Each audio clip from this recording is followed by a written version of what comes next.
الوصية في القانون المصري حق ولا إلزام؟ تعال نشوف. كلمة وصية دي مش هزار. في ناس فاكرة انك تكتب ورقة كده تقول البيت ده لفلان والفلوس لفلان وخلاص. لا، القانون والشريعة عاملين حسابهم. اول قاعدة واشهرهم هي لا وصية لوارث. يعني ايه؟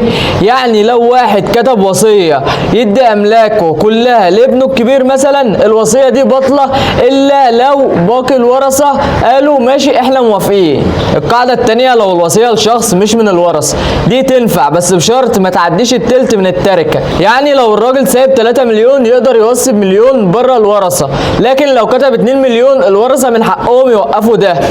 طب فين بقى الثغرات اللي بتحصل؟ اول حاجة ساعات المورث بيكتب الوصية وهو تعبان او متأثر بحد، الورثة بعدين يرفعوا قضية ويقولوا الوصية دي مش حقيقة. طيب تاني حاجة في ناس تلعبها بطريقة مختلفة، بدل ما يكتب وصية يعمل عقد بيع او هبة وهو عايش، الورثة بعدين يدخلوا في المحاكم ويقولوا العقد ده سوري معمول عشان يتحايل على الميراث. تالت حاجة لو حصل الوصية ضد الشرع، زي انه يدي كل حاجة لحد واحد ويحرم الباقي، القانون يبطلها على طول. الخلاصة ان الوصية صح بس ليها حدود، ما ينفعش تورث واحد وتظلم واحد، وما ينفعش تدي اكتر من التلت لبره العيله، غير كده هتسيب وراك دوشه وقضايا وصداع.